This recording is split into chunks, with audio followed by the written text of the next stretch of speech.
자, 시작합니다.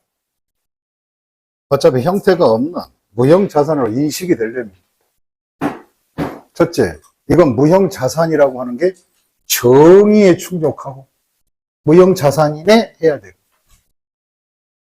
이 무형 자산이 있음으로 말미암아 그 자산에 앞으로의 미래적 경제의 효익을 있어야 돼.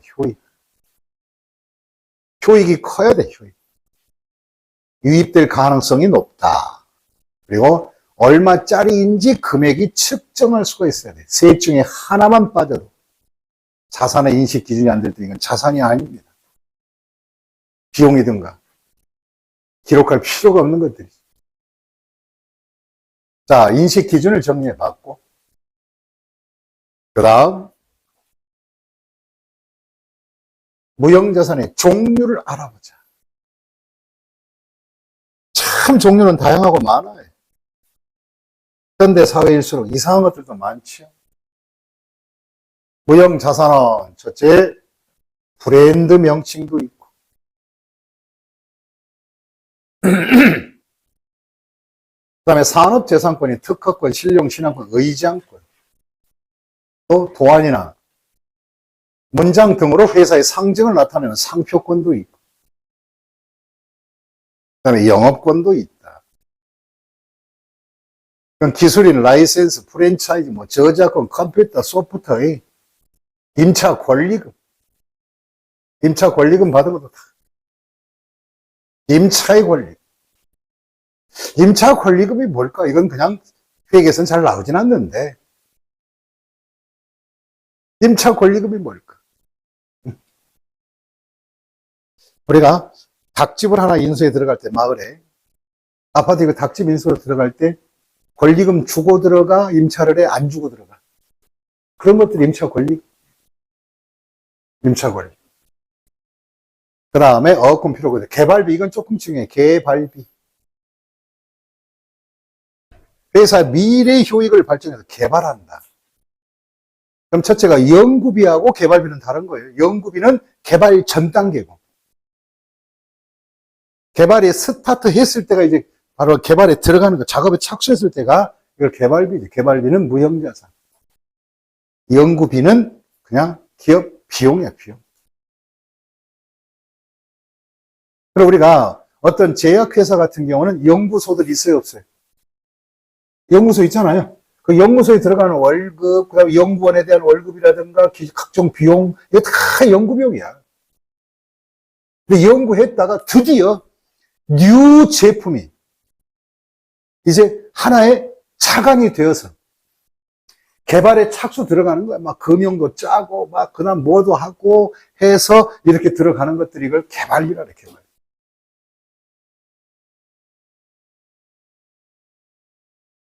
개발비. 이 개발비는 외부로부터 살 수도 있고, 그 다음에 일반적으로 이 개발비는 기업에서 자가 창출을 하죠. 주의사항, 개발비는 인식 요건을 모두 충족, 자산의 인식 요건을 충족한 경우에만 무형 자산으로 인식하며 장기적 자산으로 하겠다. 그 이외의 경상 개발비, 경상은 늘상 하는 바로 뭐냐? 개발하고 있는 기본적 개발비 이런 것들은 무형 자산이 아니라 그냥 비용 처리하는 거예요. 그냥 이런 것들은 경상 연구 비용이에요, 연구. 그래서 경상이라는 것은 늘상 하던 것, 뉴 프로젝트가 아니라 늘상 하던 것들. 그러면 여기서 주의할 사항이 뭐냐? 시험에 이런 것들이 튀어나온다고. 그러면 자산의 인식 요건을 충족한 경우라도 경상개발비는, 다시 무슨 개발비는? 경상개발비도 무형자산으로 분류해야 된다 그러면 되고 안 되고? 안 되고. 이건 그냥 단기 비용이에요. 머리만 쓰는 비용인데 이런 건.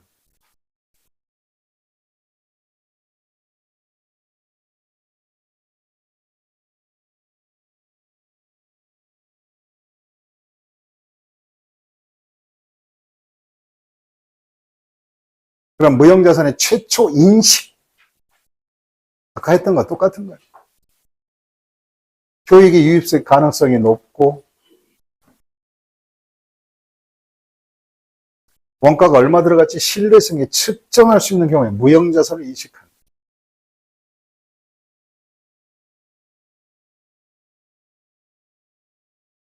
그 다음에 미래적 경제의 유입의 가능성이 개별 취득하는 무형자산, 사업 결합으로 인하여 취득한 무형자산에 대해서 항상 충족된 것으로 본다. 이 소리는 뭐냐?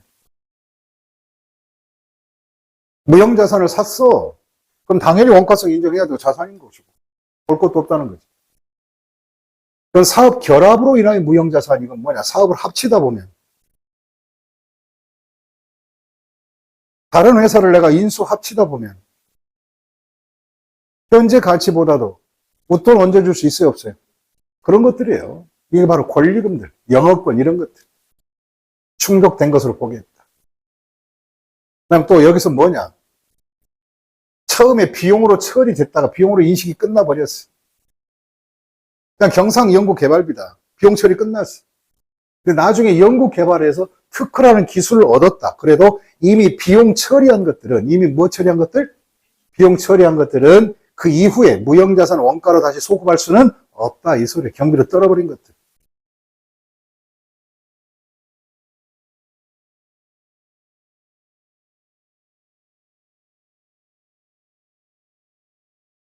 자, 형태에 따른 인식 기준, 개별 취득부터 그냥 샀대. 무형자산을. 샀대. 그냥 돈 주고 산 거야. 특허권도 살 수 있고, 그 다음에 브랜드 명칭도 살 수 있다, 없다? 있다.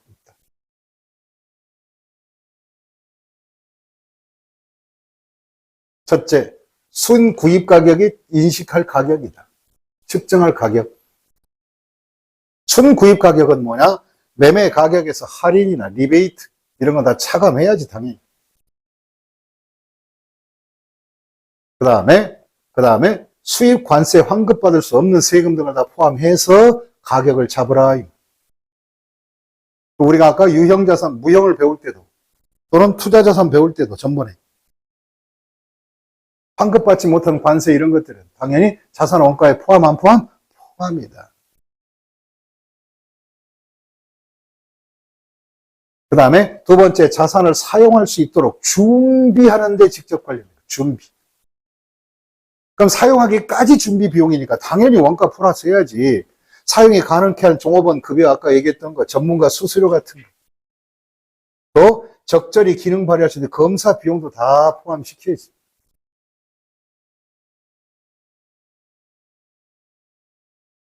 그 다음에 무형 자산에 대한 취득원가 계산할 때 포함하지 않는 것, 여기다가 중요 표시 좀 해놔야 돼. 제외.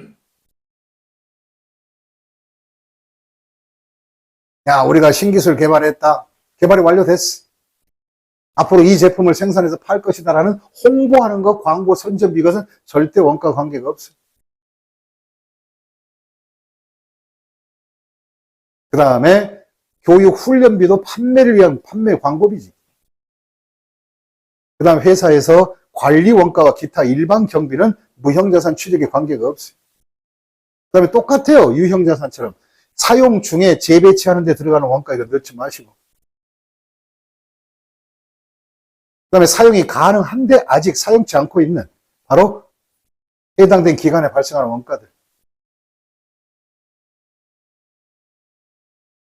사용 가능한 상태에서 추가로 들어가는 원가들. 그 다음에 산출물의 수요가 확립되기 전에 미리 가동하는 것. 초기 영업 손실 이런 것들은 바로 판매 관리비나 일반 관리비 쪽이지 무형 자산에 취득하는 관계가 없다. 영업 활동 이 비용들. 그럼 시험 볼 때 나올 수 있는 가능성은 이거죠. 무형 자산의 취득 형태에 따라 인식 기준한데 취득가액에 포함할 수 없는 것들을 해가지고 그 중에 하나가 나오겠지. 객관식 문제 나오기 좋다.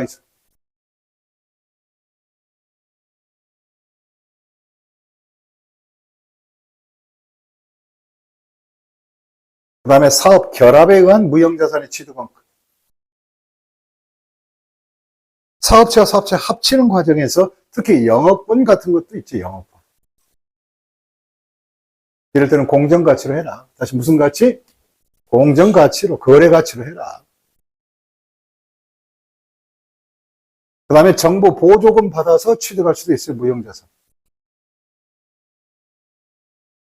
역시 정보 보조로 무형자산을 무상이나 낮은 대가로 취득한 경우는 최초 역시 공정가치로. 그 다음에 교환할 수도 있고 교환도 역시 공정가치. 하지만 상업적 실질이 없을 때는 교환했을 때 내 자산에 제공한 장부 금액으로 측정해 주면 돼요. 상업적 실질이 있다는 것은 뭐냐? 얼마에 거래가 된다는 거죠. 장부 원가가 3만 원인데 4만 원에 거래된다면 4만 원이 공정가치. 근데 시장성이 없다면 그냥 3만 원만 잡아야죠. 어떻게. 그럼 교환에 의한 취득 역시 공정가치로 하라.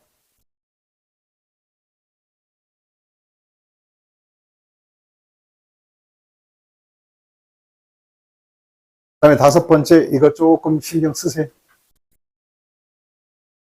그럼 이제 내부적으로 만드는 무형자산은 어떻게 될까?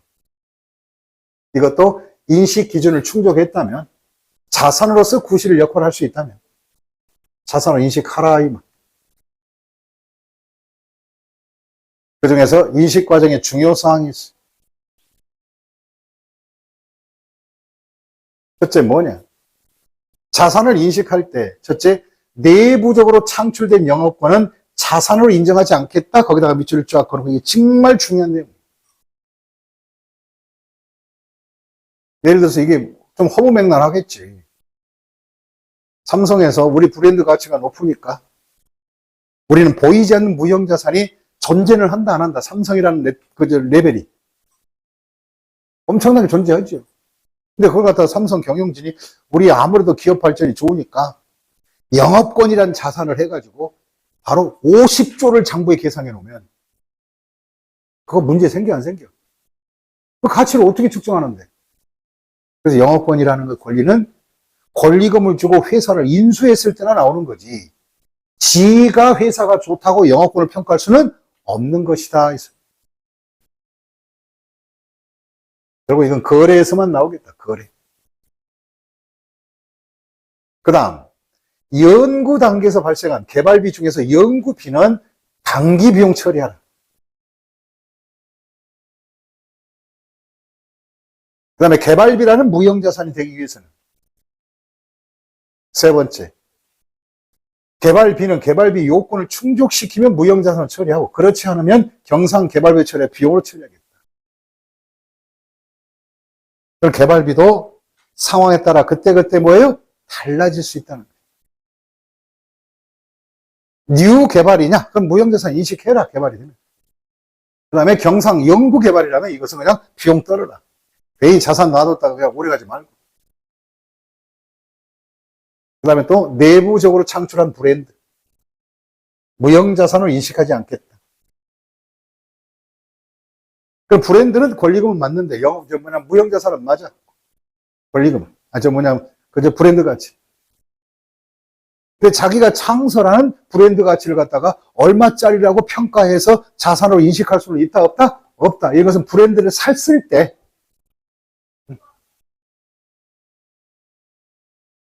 브랜드 가치를 줘야지.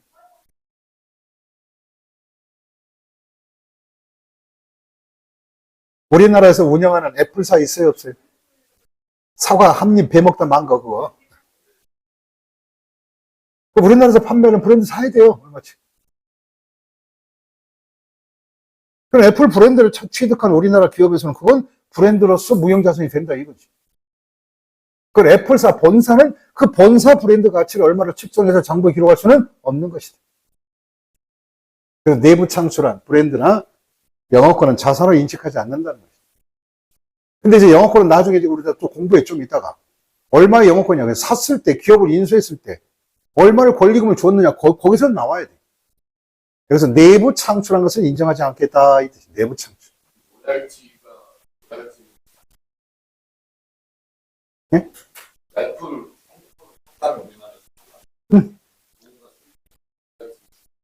로열티는 라이센스 쪽에 가깝죠. 브랜드 자체를 사는 거예요, 브랜드. 회사 명칭.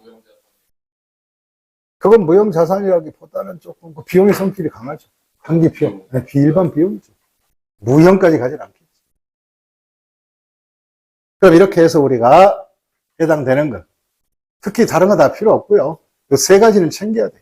내부 창출된 영업권은 자산이 아니다. 연구 당시의 연구비는 비용 처리하라. 개발 단계일지라도 개발비는 자산의 요건을 미래 가치 효익이 있다면 무형자산이 되지만 일반적으로 늘상 쓰는 경상 개발비는 그냥 비용 처리하는 거예요. 특히 이거 좀 주의하시고.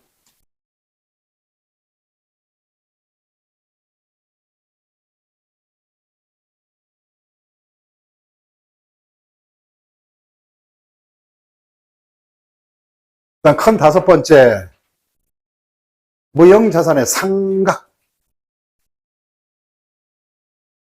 무형자산도 상각을 해야지. 영구적인 것도 있겠지만은 한정적인 것도 있으니까.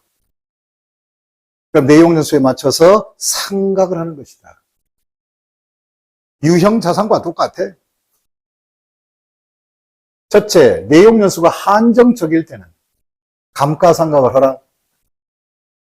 첫째, 경제적 내용연수와 법적 내용연수 중에서 필요하다면 짧은 기간을 선택해라. 근데 요즘 대부분 기업은 경제적 내용연수를 많이 사용해요.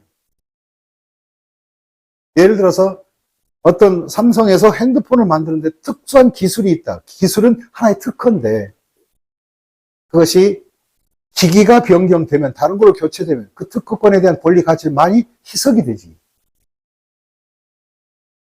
그러다 보니까 기업에서는 대체적으로 경제적 연수를 많이 쓰죠. 나름대로 판단하는 거예요. 이 핸드폰에 들어가는 특수 기술은 한 3년 정도 예측된다면 3년 동안 상각해버리는 거예요. 그럼 과도한 상각으로 세금을 줄일 수 있을까 없을까? 감가상각 많이 해가지고 줄 수 있겠지. 속에 팍 줄여버릴 수도 있지. 그래서 우리는 세법에서는 내용연수를 정해줬어. 특허권 같은 경우는 법적 내용연수를 보통 한 7년 주는 거예요. 7년. 근데 대부분은 특허권 같은 경우 기업에서는 3년에서 5년 사이에다 상각 끝내버려요. 그래서 세법과 회계상의 상각의 금액의 차이가 발생해요, 안 해요? 하죠. 그럼 세금을 더 내야 될 수밖에 없는 상황 아니야, 세금은. 그런 경우에 발생하는 것이 이연법인세 차, 이연법인세 대인 거예요. 그런 데서 나타나요.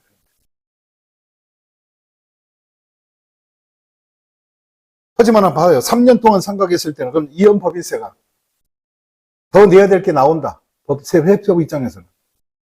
그러다가 그 3년 동안의 경비 다 떨었고 회사에서는. 하지만 세법에서는 7년 떨어야 된다. 그럼 그 차이가 7년이 딱 되면 결국은 이연법인세 차나 대는 상계가 되어야 한대요. 상계돼서 7년이 되면 다 없어지는 거예요. 그래서 이연법인세 차나 대는 장기적으로 가는 자산들, 자산 부채란 말이에요. 차이를 알아두시고 일단 이연법인세 차대가 거기서 나오는 거구나. 그 다음에 바로 무형자산의 상가액은 유형과 마찬가지로 전부 다 그 비용만큼은 단기 비용 떨어서 끝나는 거예요. 근데 특정 무형자산은 그 기간이 무한정일 수 있어요. 무한정. 무한정. 어떤 브랜드는 무한정 갈 수 있다고 이게 영원히. 그런 것들은 상각할 필요가 있다 없다? 없다. 그래서 무한정하는 것들은 비상각 자산이 되어버립니다. 상각할 필요가 없다. 무한정으로 가는데 뭐. 그다음에 참고사항. 무형자산의 상각은 사용이 가능할 때부터 유형자산하고 똑같네. 그 다음에 이걸 아예 이제 그만 쓰고 난 널 팔겠다는 매장, 예정으로 분리된 날과 제거된 날 중에서 상각을 중지하고 종결하라. 그럼 유형자산과 똑같은 거예요. 그 다음에 여기까지는 그렇다고 치고 중요한 것은 여기서 포인트가 뭐냐. 비한정적인 내용 연수가 없이 무한정으로 가는 것들은 감가상각을 하지 않는다는 것을 바탕으로 해주시고 그 다음에 사용이 가능할 때부터 상각을 시작했다가 매각 예정이나 제거된 날 중에서 빠른 날에 상각을 중지해서 종결하라. 그 다음에 내용 연수가 유한한 무형자산은 어떻게 상각할래? 상각 방법? 이거 중요합니다. 어떻게 상각할래? 뭐 정액법이냐, 정률법이냐, 비례법이냐, 이 방법을 선택하자 이거예요. 무형자산. 그러면 상각 방법은 자산의 경제적 효익이 소비되는 형태를 반영한 방법이다. 그럼 뭐 정액법을 쓰든 적립법을 쓰든 연수 합계법을 쓰든 당신이 알아서 선택하라 이거예요. 또 방법이 변경된 경우는 변경해서 적용해라. 이걸 추정 변경이라 하지. 추정치가 바뀌면 변경된 적용해라. 정책이 바뀌어도 그렇고. 그 다음에 이것이 또 중요한 포인트가 있죠. 소비된 형태를 신뢰성 있게 결정할 수 없는 경우에는 딱 방법을 정해줬어요. 그냥 깔끔하게 무슨 법으로 가라? 정액법으로 가라. 그럼 이 시험 문제 여기서 학생들이 무진장 실패를 많이 합니다. 무형자산의 감가상각은 무형이므로 내용 연수에 맞춰서 정액법에 의해서 감가상각을 하여야 한다. 그것은 아니지. 불가피할 경우에만 무슨 법을 적용하라? 정액법을 적용하라. 불가피할 경우. 소비 형태를 신뢰성 있게 결정할 수가 없을 때, 부득이한 경우에. 그럼 시험 문제 다른 건 몰라도 이게 답이 될 수 있잖아요. 무형자산의 상각이 있어서 정액법을 사용한다. 즉 유한한 내용 연수가 있는 무형자산은 정액법을 적용하여 감가상각을 결정한다. 이것은 아니라 이거지. 이것은 아니다. 거기에 포인트 힘을 주는 거야.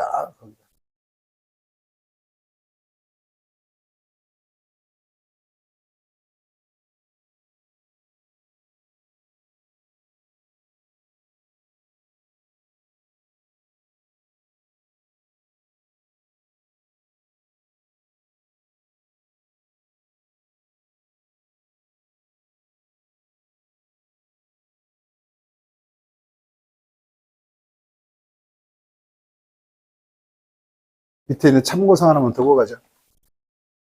상각액의 처리는 무형자산의 상각 일반적으로 단기 손익으로 인식한다. 당연히 그랬지. 근데 무형자산도 특허권 상각이 뭐가 될 수 있느냐? 특허권 상각은 생산 활동에 사용된 상각은 아까 우리가 비용으로 떤다 그래서 제품 원가에 들어간다 그랬어요. 제품 원가로 들어간다. 이 소리에 이게 다른 자산의 잔고금액에 포함될 수 있다. 그 다음 그 위에 잠깐 보시고 그럼 무형자산의 잔존가치는 어떻게 될까? 잔존가치는 기본이 팔수, 매매 약정이 없다면 다 0이야. 내 특허권이 있다. 제로에 제로. 잔존가치는 0이야. 근데 문제는 특허권이 내 기술이 있는데 5년 후에 어떤 사람이 사겠다고 약정이 있어. 자기는 그 기술이 좀 필요하다는 거야. 그럴 때는 매매 약정 금액이 잔존가치가 될 수도 있다 없다? 있다 이런 개념을 기록해요. 약정이 있다면 있을 때를 제외하고는 0으로 보라. 그럼 시험 볼 때 주의할 사항은 뭔가? 다른 건 아니지. 무형자산의 감가상각은 경제적 연수라든가 또는 법적 연수 기준에서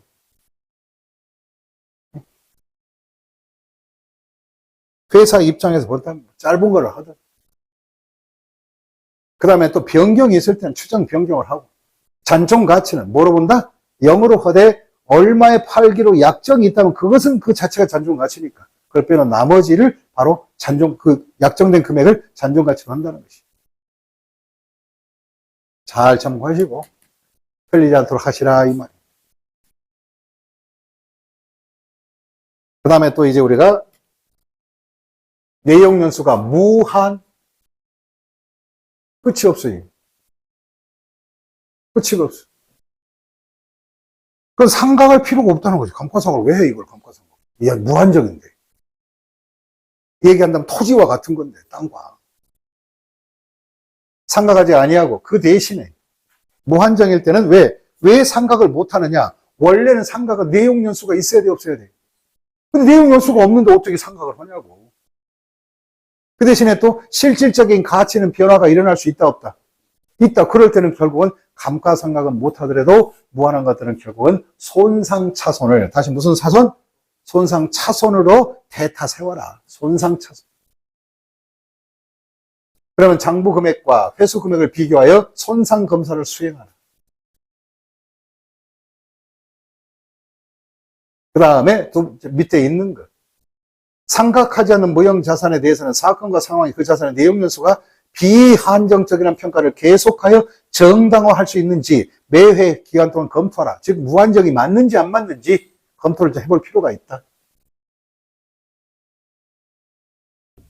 그 대신에 안 되겠다. 무한정인 줄 알았더니 야 이건 안 되겠다. 앞으로 10년 이후는 안 되겠다 하면 유한으로 바꿀 때는 하나의 추정 변경으로 회계 처리해서 처리하라.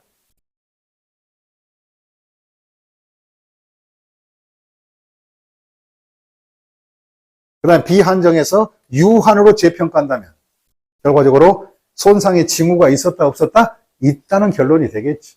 손실 예상된다 이거지. 그 다음 상각액의 회계 처리. 직접 법원 감가상각비 무형자산 이렇게 잡아 빼면 되고, 간접법은 똑같아요. 무형자산의 감가상각비 적고 감가상각 누계액 적으면 되지. 평가 계정을 세우는 것이다.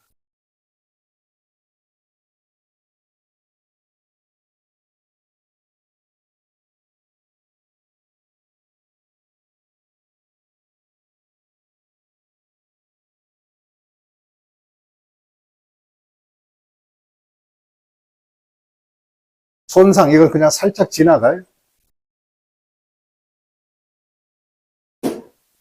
손상 검사하라. 내용 요소가 무한정인 것. 그 다음에 손상 차손 발생한 비용 떨고, 손상 차손 누계액 유형 자산하고 똑같잖아. 또 손상이 회복되면 환입을 시키면 되겠지. 단기 손익으로 누계액 빼주고 환입해서 수익 처리하면 돼. 손상은 손해보면 손실, 이익 보면 환입을 해라. 복권.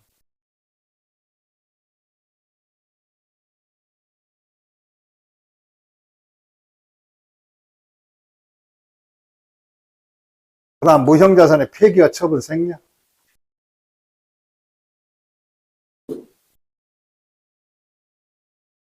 그 다음에 8번째 무형자산의 재평가. 이건 생략 아니야. 이거 잘못 나온 거예요. 안 생략, 안 생략. 중요해. 잘못 나온. 다시 평가할 수 있다. 재평가. 그 재평가는 아까 했던 거. 전문 시간에 유형자산과 동일하다. 첫째 조건이 원가 모형을 가든가 재평가 모형을 가든가 해라. 그럼 무형자산도 유형과 같은 영업용 자산이기 때문에 재평가 이익은 바로 일단 재평가 잉여금 처리하고 기타 포괄손익 무계액에다가 가산해라. 일단 잉여금으로 가라. 그 다음에 재평가 손실 발생하면 어떡할래? 잉여금 있으면 잉여금도 먼저 땡겨 쓰고, 손실이 있으면 그냥 단기 손실을 하는데, 잉여금이 있을 때 잉여금을 갖다 써라, 이 말이야. 유형 자산과 똑같네, 보니까.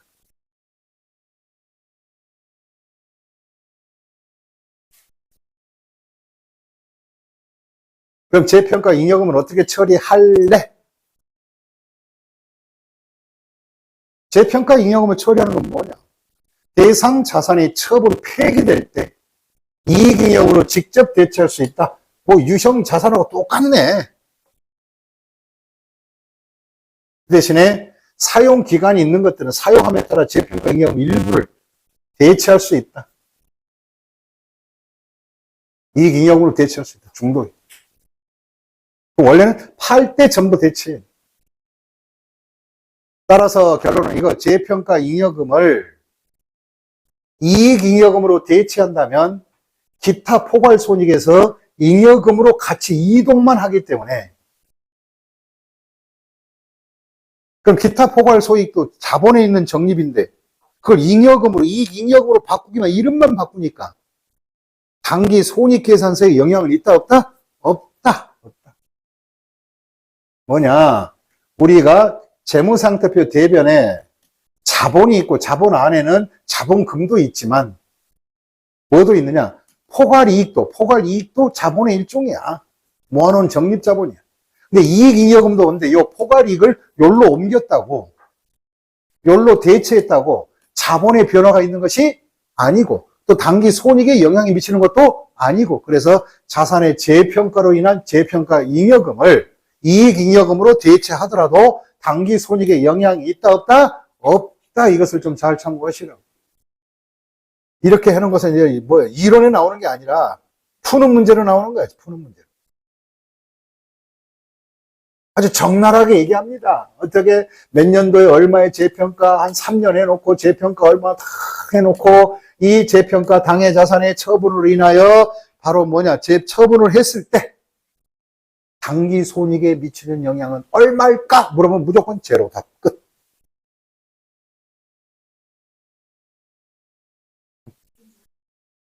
그렇게 나와. 네. 그럼 못해 처먹었지. 이게 문제 낼 때 막 틀리라고 나오는 거야. 근데 우리 목적은 하나잖아.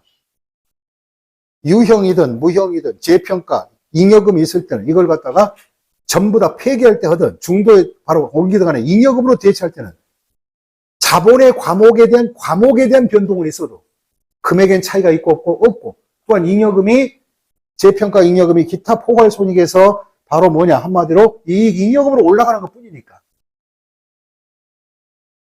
결과적으로 단기 손익에 영향이 미치지 않는다. 근데 이렇게 나오면 어떡할래요? 이렇게 나오면 첫째 연도에 10,000원이 재평가 이익, 두 번째 연도에 마이너스 15,000원, 그 다음에 세 번째 연도에 마이너스 10,000원 나왔어요. 그럼 오히려 잉여금이 있고 없고 마이너스만 나왔잖아요. 그럼 마지막 연도에 단기 손익에 미치는 영향은 이렇게 물어보면 그건 답을 해야 돼요. 마지막 연도에 얼마 손해봤어요? 아니, 이건 이미 다 평가했으니까 다 끝났고, 전년도는 올해 마지막 연도에 10,000원이 더 손해봤잖아요. 그럴 때는 재평가 손실 얼마? 10,000원. 잉여금 쓸 게 있고 없고, 적금 깰 것도 없고, 하나도 없고, 그러면 단기 손익이 미치는 영향은 뭐예요? 10,000원이 손실로 발생하지. 이럴 때는. 하지만 잉여금이 존재하는 한, 손실 금액이 잉여금을 초과하지 않는 한, 이익잉여금 잔액이 있을 때 자산의 처분을 하더라도 단기 손익에 영향이 있다 없다? 잉여금 대체는 없다. 포괄이익에서 이익잉여금으로 올라가는 것은. 뭐가 차기율?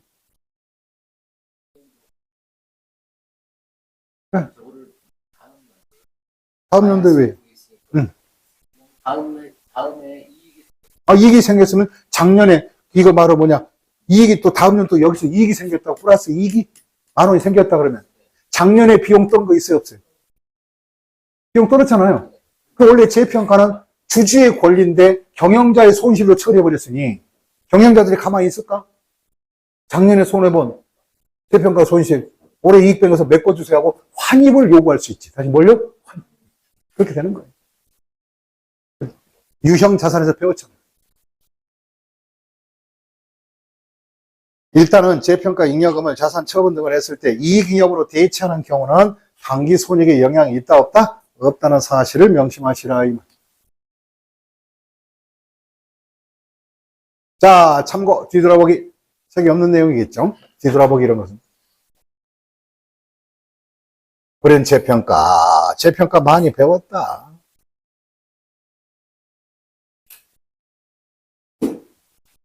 근데 재평가 중에서 우리가 가장 크게 대두되는 것이 유형자산의 재평가와 아까 했던 투자자산의 재평가, 그 다음에 지금 했던 무슨 자산? 무형자산. 그럼 세 가지의 공통점은 재평가를 한다는 것이고, 두 번째 공통점은 유형자산과 무형자산은 사용자산이라는 게 공통점이고, 사용자산.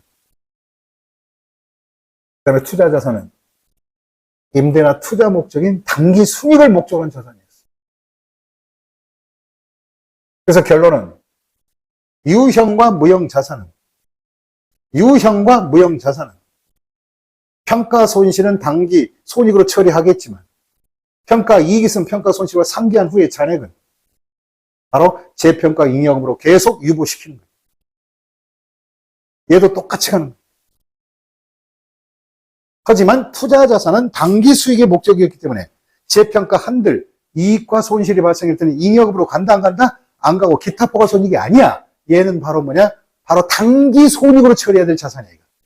이익과 손실. 바로 증권으로 얘기한다면 PL증권이라고 이게. 다시 무슨 증권? PL증권과 똑같은 거예요. 투자자. 그럼 얘네들은 이익과 손실이 발생하면 뭐로 한다? 단기 손익으로 무조건 처리해라. 단기 손익. 예. 그래서 시험 볼 때 완전 돌아버리지, 이게. 유형과 무형자산은 평가 손실은 평가 이익에서 서로 상기한 후에 기타 포괄인이 재평가 잉여금으로 유보시키는 것은 유형과 무형인 사용자산에 국한하고, 다시 무슨 자산?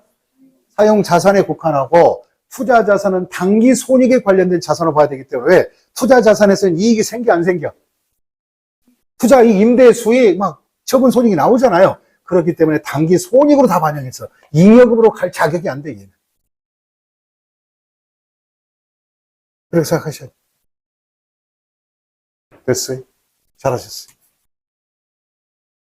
나중에 차트 확인해서 이거 다시 한번 읽어보시오.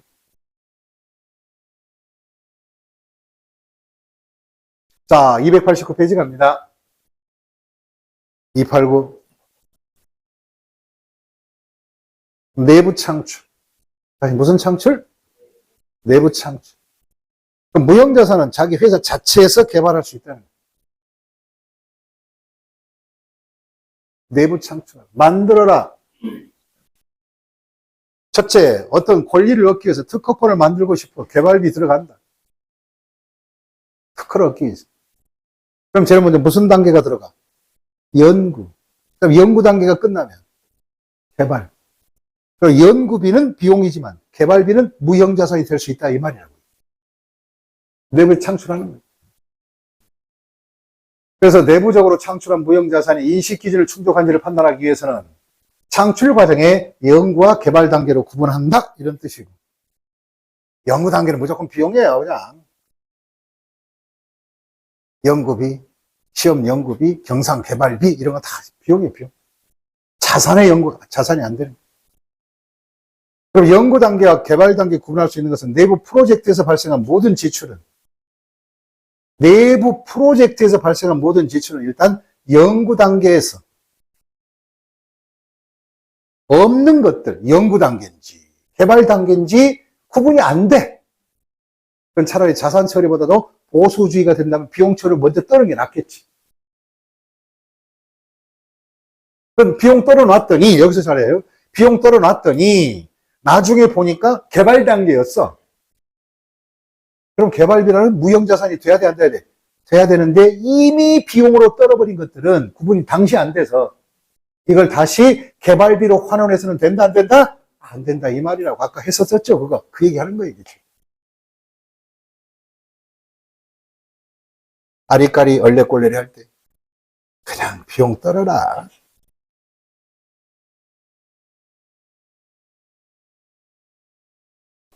그럼 볼까? 이게 시험 문제 볼 때 이걸 좀 주의하셔야 돼요. 연구와 개발. 연구 단계에서 지출한다. 무조건 필요 없어. 연구비는 단기 비용 땡. 근데 개발 단계에서 지출을 했는데, 개발 단계인데 이제, 개발 단계에서 지출했는데 자산의 인식 기준을 충족하지 못할 때, 미래의 경제적 효익이 없을 때는 경상개발비라 해서 비용 떨어버리라. 그 다음에 야, 이건 자산의 인식 기준이 충족된다, 이 소리는 측정할 수 있고, 그 다음에 외부적으로 통계할 수도 있고, 그 다음에 자산의 가치가 미래의 효율성이 있다. 그런 정도로 깐깐하고 짱짱하면 이건 그냥 개발비로 써서 나중에 감가상각에 나가라, 이거예요, 이거. 그러면 개발비가 바로 됐을 때는 무형자산이 되어서 나중에 감가상각을 통해서 비용 처리한 것이고, 그 다음에 경상개발비나 연구비는 볼 거 없다. 그냥 단기 비용, PL 비용으로 다 떨어버리라. 그 뜻인 거예요.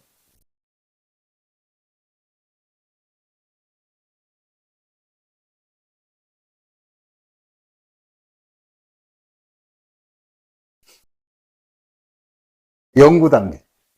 아, 이건 비용이지 뭘. 연구 또는 프로젝트의 단계에서, 계획 단계에서 발생한 지출은. 시험 볼 때 이제 이런 게 티 나오지, 객관식에서. 무형 자산이 아니라, 이건 준비 과정에서 발생하는 거. 내부 창설을 했을 때, 발생 비용으로 떨어지시고. 그럼 이런 것들이 시험에 나오는 거예요. 다음 중에서 개발비에 들어가는 것, 안 들어가는 거 나오는 거예요.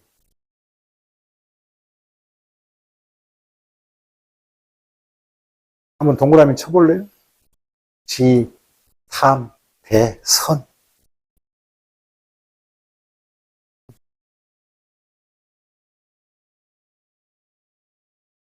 지가 탐해야 대선에 성공하는 거예요. 첫째, 이거 연구 단계야. 그냥 비용인 거야. 야, 새로운 기술 개발해볼까? 활동비. 이 기술을 이렇게 할 때 연구해볼까? 탐색, 평가하는 거야. 그래서 보다가 지탐 대선 나오면 무조건 이거 연구 개발비. 연구비, 연구비. 경비, 경비. 비용이라. 다시 한번 정리해. 네 글자 시작. 지, 탐, 대, 선. 그래서 새로운 지식을 얻고자 하는 활동, 연구 결과나 지식 탐색을 위한 평가, 최종 선택, 응용하는 것들. 그 다음에 재료, 장치, 제품의 공정 시스템 용역에 대한 여러 가지 대체안을 탐색하는 것. 재료 뭘 쓸까? 얼마짜리 쓸까? 그 다음에 대체안. 새롭게 개선된 재료나 장치, 제품, 공정 시스템이나 용역에 대한 여러 가지 대체안을 설계, 평가는 최종 선택하는 것까지. 다시 한번 어느 거를 선택하겠다. 선택하기까지가 뭐냐? 바로 연구 단계라고. 연구 단계. 이런 건 PL 비용, 단기 비용. PL은 이익과 손실로 처리하라 이 뜻이에요. 단기. 그래서 우리가 금융증권 중에서 PL 증권 배웠죠. 그러면 그냥 비용 발생하고 수익 발생하고 막 평가하는 다 뭐에 단기의 수익 비용 다 때려 넣어라. 이게 PL 비용이거든요.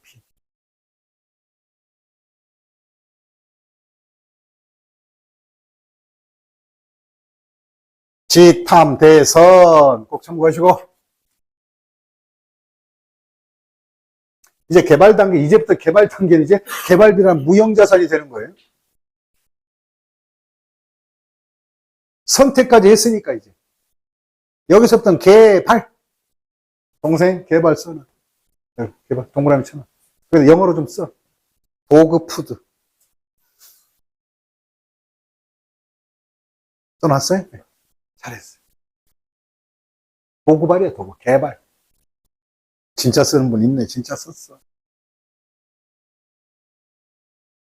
그 개발 단계는 이미 선정된 거지. 대체안까지 전부 다 선정했어. 확정을 했어. 그 다음에 여기서부터 이제 대체는 상업화를 결정하고 시작품과 모형 설계 제작하는 시험 과정에서 연구 단계보다 훨씬 더 뭐예요? 진전이 이루어졌을 때 거기서부터 진전된 순간부터는 개발비라는 무형 자산을 만들어지기 시작하는 거예요.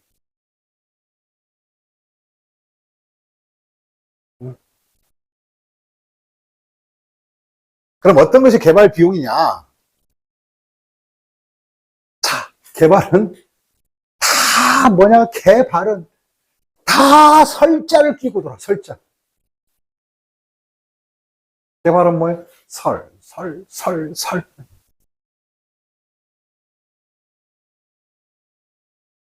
생산이나 사용된 시제품 모형을 설계, 제작, 시험하는 활동.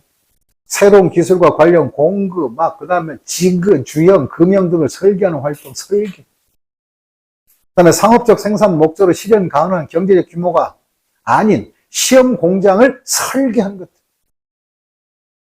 전문 공장이 아니라 시험 공장 설계. 그 다음에 밑에 있는 거 최종적 선택안을 설계한 것들. 그럼 이제부터 문제 풀다가 개발비가 아닌 것은 그러면 설자가 빠진 거. 다시 뭐가 빠진 거? 설자가 빠진 게 개발비가 아닌 거지.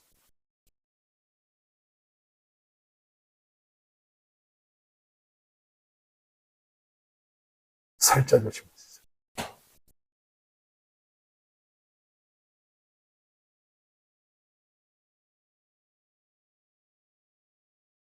그렇다면 개발 단계 또는 내부 프로젝트 개발 단계에서 발생한 지출은 자산의 인식 요건을 충족한 경우에 무형자산이 되고 개발비.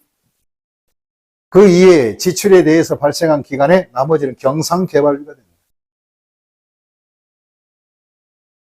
그럼 여기서 시험 볼 때 주의사항 개발 단계에서 발생한 비용은 모두 개발비가 된다는 것이 아니고 경상개발이냐 새로운 프로젝트 개발이냐 거기에 따라 좀 차이가 있는 것이다.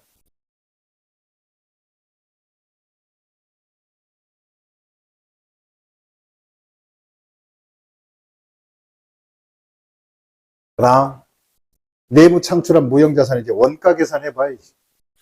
취득원가는 어떻게 잡지? 다 창창 원가 잡을 때 이거 원가 계산이 원가 계산. 첫째 무형자산의 창출에 사용되었거나 소비된 재료 원가나 용역 원가 잡고 창출에 종업원 급여 두고 그다음에 또 법적 권리를 얻었을 때 특허 등록하면 등록비 들어가 안 들어가? 들어가지. 등록비는 원가를 잡아주시고 그다음에 무형자산 창출에 사용된 특허권과 라이센스 상각비들 특허권 상각도 할 수 있겠지.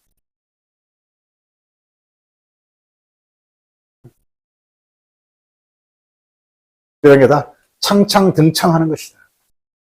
그 다음에 취득원가에 들어가면 안 돼. 이런 것은 판매 활동인가.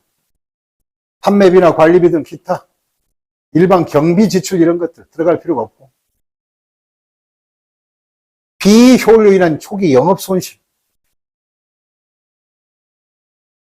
그럼 직업 훈련 교육비 이런 것은 바로 원가와 관계가 없는 것들. 그래서 이 창창 등창 좀 잘 챙겨 두시고 나머지 이상한 거 나오면 그게 답이.